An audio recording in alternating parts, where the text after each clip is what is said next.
الانتصار 3 نقاط هي الأهم، هي الأكثر أهمية في مباراة اليوم. ضربة خطأ ممتازة جدا، كرة مرفوعة، جول!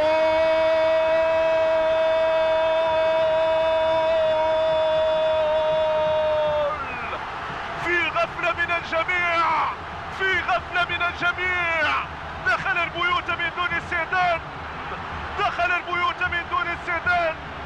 هو اسماعيل بن معلم صعد فوق الجميع ليسجل الهدف الأول في المباراة بأية طريقة. هذا جنون المناصرين، جنون مناصري الرجاء وهم يحتفلون بهذا الهدف الغالي.